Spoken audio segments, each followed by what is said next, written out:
नमस्कार, आप देख रहे हैं वीयू न्यूज पावर्ड बाय विनय उजाला। आइए नजर डालते हैं 30 मार्च 2026 की प्रमुख खबरों पर। दक्षिणी लेबनान में इजराइल का हमला, यूएन शांति रक्षक दल के इंडोनेशियाई सैनिक की मौत, कई घायल।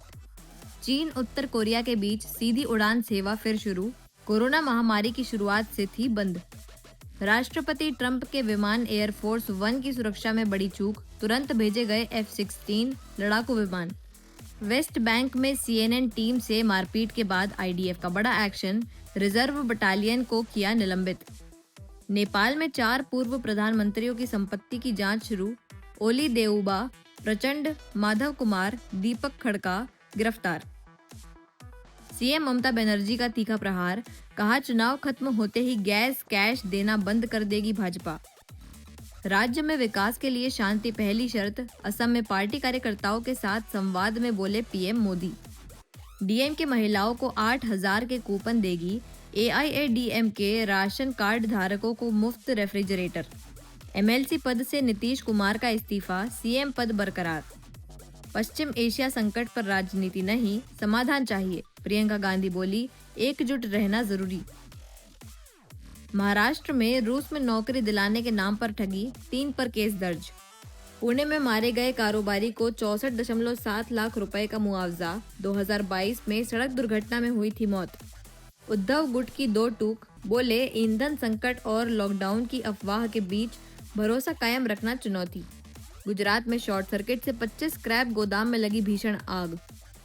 लश्कर आतंकी शब्बीर अहमद गिरफ्तार, ISI के इशारे पर बनाया था मॉड्यूल, कई जगह लगाए थे भारत विरोधी पोस्टर।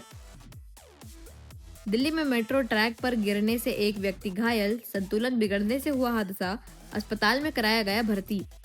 भोपाल में युवा विधायक सम्मेलन शुरू, लोकतंत्र और विकसित भारत 2047 पर मंथन, सीएम बोले राजनीति अनुशासन जरूरी। भोपाल में स्कूल खुलते ही सक्रिय हुआ फर्जी किताबों का नेटवर्क, 4 गुना ज्यादा कीमत पर बेच रहे, जांच में खुलासा। भोजशाला परिसर विवाद सुप्रीम कोर्ट पहुंचा, मुस्लिम पक्ष ने हाईकोर्ट प्रक्रिया पर उठाए सवाल। सरकारी स्कूलों में पढ़ाएंगे कलेक्टर समेत 162 अधिकारी, नए शैक्षणिक सत्र में होगा बहुत कुछ खास। भोपाल में आयोजित युवा विधायक सम्मेलन में सीएम डॉक्टर मोहन यादव शामिल हुए। उन्होंने युवा नेताओं को मर्यादा, अनुशासन और जनता से जुड़े रहने का संदेश दिया। सम्मेलन में 3 राज्यों से 63 विधायक शामिल रहे। राजधानी भोपाल स्थित मध्य प्रदेश विधानसभा में आयोजित 2 दिवसीय युवा विधायक सम्मेलन में मुख्यमंत्री डॉक्टर मोहन यादव मुख्य रूप से शामिल हुए, जहां 3 राज्यों के युवा विधायकों ने भाग लिया। मुख्यमंत्री डॉक्टर मोहन यादव ने सम्मेलन को संबोधित करते हुए कहा कि भारतीय लोकतंत्र हमारी सभ्यता और सांस्कृतिक मूल्यों पर आधारित है। उन्होंने युवा विधायकों को राजनीति में मर्यादा, अनुशासन और विनम्रता बनाए रखने का संदेश दिया। साथ ही अपने क्षेत्र की खूबियों और कमियों को समझकर जनता से जुड़े रहने पर जोर दिया। कार्यक्रम में विधानसभा अध्यक्ष नरेंद्र सिंह तोमर, राजस्थान विधानसभा अध्यक्ष वासुदेव देवनानी और छत्तीसगढ़ विधानसभा अध्यक्ष डॉक्टर रमन सिंह की गरिमामय उपस्थिति रही।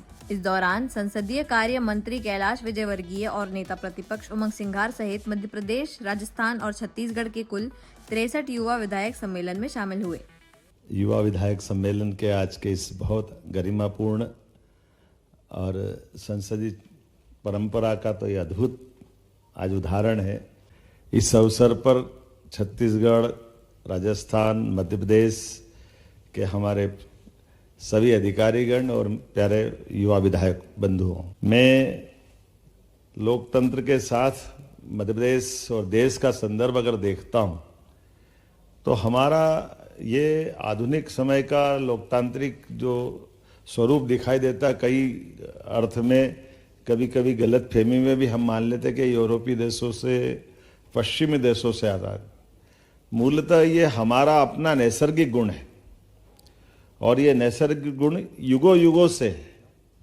आज भी दुनिया का कोई ऐसा देश नहीं है जो इतनी परस्पर विविधता के बावजूद भी अनेकता में एकता, भारत की विशेषता, ये जो लक्षण दिखाई देता है, मत भिन्नता की भी हमारी पुरानी परंपरा है और ऐसा कोई देश नहीं है कि मत भिन्नता को भी विचारों की शक्ति से बार बार पूरे देश को परिवर्तित कर दे। ऐसे कई दौर के अंदर भारत ने अपने अतीत के काल को देखा होगा एक समय आया 2500 साल पहले गौतम बुद्ध के विचारों के कारण से पूरा देश एक अलग दौर में चला गया। दुनिया के अंदर आज भी बौद्ध देश की जो पहचान है वो हमारे विचारों की प्रवाह के कारण से ही थी।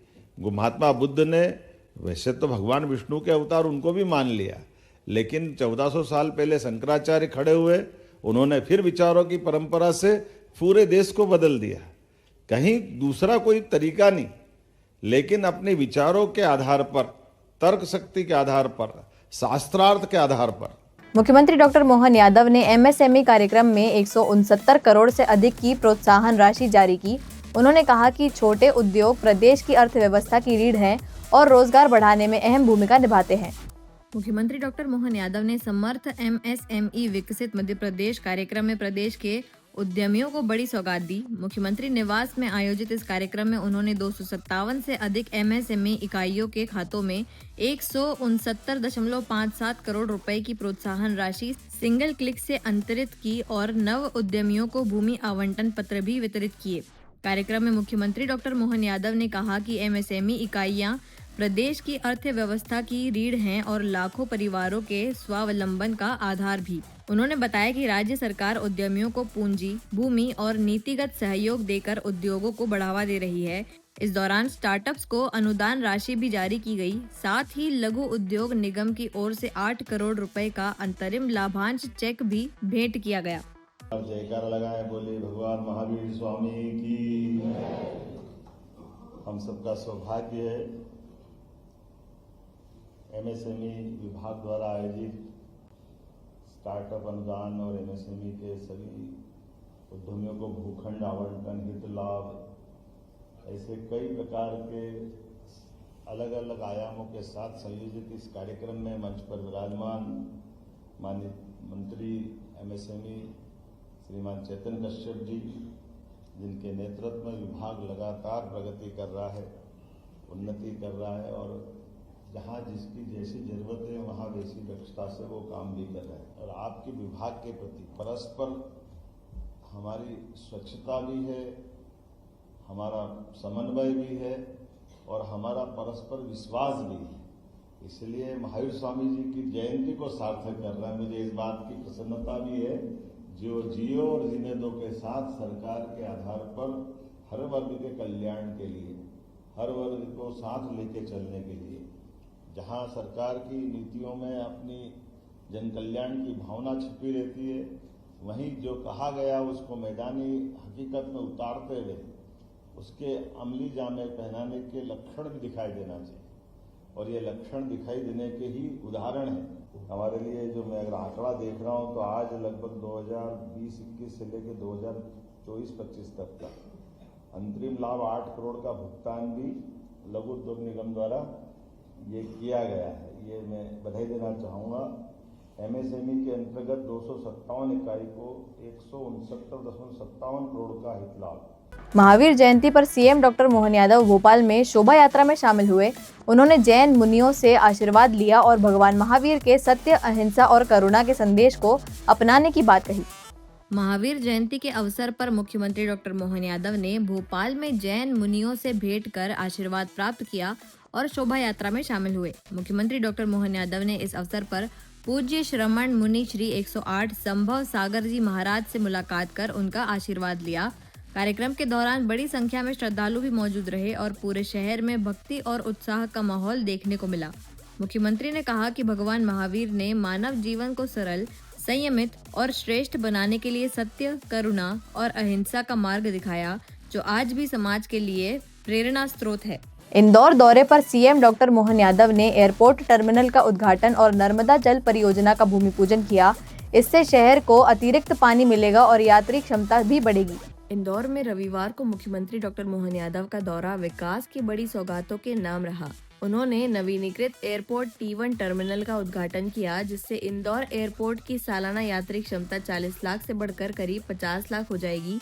इसके साथ ही सीएम ने 1400 करोड़ रुपए की नर्मदा चौथे चरण की जल परियोजना का भूमि पूजन किया। इस परियोजना के तहत शहर में 450 MLD अतिरिक्त पानी मिलेगा और आसपास के 29 गांवों को भी लाभ पहुंचेगा।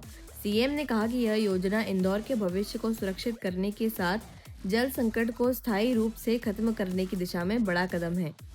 आज माँ नर्मदा की नगरी में, माँ अहिल्या की नगरी में माँ नर्मदा जी ने आशीर्वाद दे करके हमारी सरकार के माध्यम से नगर निगम हमारी स्थानीय स्तर पर आने वाले 25 साल तक जल से सरसब्ज होकर के क्षेत्र के लिए एक अलग पहचान बनाएगी। नर्मदा जी के आशीर्वाद से हमारा मेट्रोपॉलिटन सिटी का जो ये नया प्लान बन रहा है, अभी वर्तमान में जो आबादी है 25 साल बाद संभवतः 65 लाख की होगी और मेट्रोपॉलिटन की आबादी 6 जिलों में मिलाकर 1.5 करोड़ से ऊपर की होगी। ऐसे में सभी प्रकार की विकास परक गतिविधियों के लिए स्थानीय आबादी को भी पीने के पानी की और बाकी प्रबंधन के लिए जल की जो आवश्यकता होगी, नर्मदा जी के चौथे चरण के बाद मैं गारंटी से कह सकता हूं कि जल की कोई कष्ट नहीं आएगा। ये अभी तक का हमारा सबसे बड़ा एक तरह से कार्यक्रम भी है जो जल की उपलब्धता के आधार पर होगा। ये क्षेत्र के लिए आर्थिक रूप से समृद्धि का नया एक रिकॉर्ड बनेगा। ऐसे में टियर 2 शहरों की तरफ जो विकास का, आबादी का, भविष्य के विस्तार का जो संकल्प है, ये उसको पूर्ति करने में मदद करेगा। मेरी अपनी ओर से लगभग 2,500 करोड़ से ज़्यादा के इस निर्माण कार्य की बधाई। इसी अवसर पर बहुत सारे निर्माण कार्य लोकार्पण भी हुए हैं। इंदौर जो करता सबसे अलग करता, सबसे अच्छा करता है। मैं महापौर जी को, स्थानीय शासन मंत्री कैलाश विजयवर्गीय जी को, जल शक्ति मंत्री माननीय तुलसीराम सिलावट जी को, सांसद श्रीमान शंकर ललवानी जी को, हमारे सभी विधायक गणों को, पूरी पार्टी को, सभी नगरवासियों को, सबको बधाई देता हूं। इंदौर में त्रिपुरा पुलिस की सूचना पर दंपति को गिरफ्तार किया गया। आरोप है कि उन्होंने निवेश के नाम पर करीब 35 लाख रुपए की ठगी की। अब आगे की कार्रवाई के लिए उन्हें त्रिपुरा पुलिस को सौंपा जाएगा। त्रिपुरा में धोखाधड़ी कर इंदौर में छिपकर रह रहे दंपति को कनाडिया पुलिस ने गिरफ्तार किया है। दोनों पर निवेश के नाम पर लाखों रुपए की ठगी करने का आरोप है। मामला अगरतला से जुड़ा है, जहां पुलिस को मनोहर मिश्रा और उनकी पत्नी वर्षा मिश्रा की तलाश थी। दोनों इंदौर के कनाडिया क्षेत्र में रह रहे थे। त्रिपुरा पुलिस की सूचना पर स्थानीय पुलिस ने कार्रवाई करते हुए दोनों को पकड़ लिया। पूछताछ में सामने आया कि दंपति ने इन्वेस्टमेंट के नाम पर करीब 35 लाख रुपए की धोखाधड़ी की है। थाना प्रभारी सहर्ष यादव के मुताबिक अब दोनों आरोपियों को आगे की कार्रवाई के लिए त्रिपुरा पुलिस के हवाले किया जाएगा। फिलहाल पुलिस मामले में आगे की पूछताछ और जांच में जुटी हुई है। पिछले दिनों अगरतला पुलिस, जो त्रिपुरा राज्य की अगरतला पुलिस के द्वारा इंदौर कमिश्नरेट और कनाडिया पुलिस से संपर्क किया जाकर उनके यहाँ दर्ज एक गंभीर धोखाधड़ी के अपराध के संदिग्ध आरोपियों की तलाश हेतु सहायता चाही गई थी। इसके संबंध में विस्तृत टीम बनाई जाकर वरिष्ठ अधिकारियों के निर्देशन पर अगरतला पुलिस जो है उनको सहयोग किया गया, और जिसमें कि एक दंपति, जिसमें मुख्य आरोपी जो है मनोहर सन ऑफ ओंकार नाथ मिश्रा, जो मूलतः निवासी पटना का है, और साथ ही उनकी पत्नी वर्षा पति ओंकार नाथ, जो वर्तमान में श्रीजीवैली क्षेत्र में रहते थे, उनको गिरफ्तार किया गया। किस तरीके से देखिए, विवेचना चूँकि अगरतला पुलिस की है, तो इसके बारीकी डिटेल्स के संबंध में कुछ भी शेयर करना फिलहाल जल्दबाजी होगी, परंतु इसमें मुख्य रूप से इन्वेस्टमेंट के नाम पे धोखाधड़ी करना और लगभग 35 लाख रुपए इस दंपति के द्वारा धोखाधड़ी करके आवेदक से प्राप्त किए जाना, इस बात के संबंध में ये एफआईआर पंजीबद्ध की गई थी। जी हाँ, त्रिपुरा पुलिस के द्वारा आरोपियों की गिरफ्तारी के उपरांत उनको माननीय न्यायालय के समक्ष प्रस्तुत किया जाकर ट्रांजिट रिमांड प्राप्त किया गया है। इस बात की निश्चित रूप से संभावना है कि अभी तो एक अपराध में इनका खुलासा हुआ है, परंतु कई और अपराधों के संबंध में भी इसमें खुलासे हो सकते हैं। अभी तक की पूछताछ में इस तरह का कोई अपराध इंदौर में घटित होना नहीं पाया गया, परंतु live contact police, Indore police का, इंदौर कमिश्नरेट पुलिस का और त्रिपुरा पुलिस का लगातार बना हुआ है। इनके वेयरअबाउट्स, इनके जो साथीदारान हैं, इनके मोडस ऑपरेंडी कार्य अपराध करने की जो पद्धति है, इसके संबंध में भी डिटेल में विवेचना जारी है और जानकारी जुटाई जा रही लगातार। देखिए, मुख्य रूप से ये आईटी फर्म, या जिसे बोल सकते हैं कि वर्तमान में जो शेयर मार्केट हुआ, इन्वेस्टमेंट के टिप्स हुए, इस तरह के क्षेत्र में थोड़ी जानकारी रखते हैं, और इस तरह से इन्वेस्टमेंट के नाम पे जो धोखाधड़ी होती है उसकी बात बता करके अवैध रूप से लाभ अर्जित कर। इंदौर में कार में आग लगाने के मामले में पुलिस ने आरोपी को गिरफ्तार किया। आरोपी ने 15,000 रुपए की सुपारी लेकर वारदात को अंजाम दिया था। पुलिस मामले में आगे की पूछताछ कर रही है। इंदौर के विजयनगर थाना क्षेत्र में कार में आग लगने के मामले में पुलिस ने एक आरोपी को गिरफ्तार किया है। आरोपी ने महज 15,000 रुपए की सुपारी लेकर इस वारदात को अंजाम दिया था। घटना 16 मार्च की रात की है, जब कपिल चौहान की कार में आग लगा दी गई थी। जांच के दौरान सीसीटीवी फुटेज में एक युवक कार में आग लगाते हुए दिखाई दिया, जिसके आधार पर पुलिस ने उसे गिरफ्तार किया। पूछताछ में आरोपी ने खुलासा किया कि फरियादी के भाई का रिश्ता टूटने के बाद लड़की पक्ष ने उसे सुपारी दी थी। एडिशनल डीसीपी राजेश दंडोतिया के अनुसार मामले में आगे पूछताछ जारी है। फिलहाल पुलिस आरोपी से पूछताछ कर रही है और मामले में और खुलासों की संभावना जताई जा रही है। थाना विजयनगर के अंतर्गत जो निवासी है वहाँ के विजयनगर के रहने वाले कपिल चौहान, उनकी तरफ रिपोर्ट लिखाई गई थी कि 16/3/24 को रात में एक उनकी गाड़ी बाहर खड़ी हुई थी, तभी 4 व्हीलर जो कि वैगनार थी और उसमें अज्ञात व्यक्ति के द्वारा आग लगा दी गई थी। इस पर से आगजनी की घटना की गई थी। इस पर से थाना विजयनगर में FIR रजिस्टर किया जाकर इन्वेस्टिगेशन लिया गया। इसमें 350 से अधिक सीसीटीवी फुटेज देके टेक्निकल एविडेंस है जो ग्राउंड इंटेलिजेंस के आधार पर आरोपी की आइडेंटिफिकेशन की गई, जिसमें अजय चौहान देवास का निकला।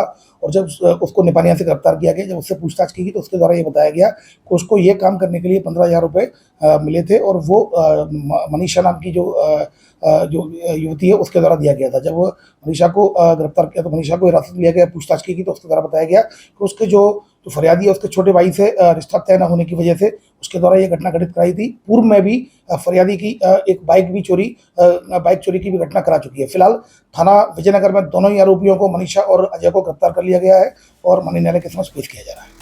ऐसे ही खास खबरों के लिए बने रहिए हमारे साथ VU न्यूज़ पर, पावर्ड बाय विनय उजाला।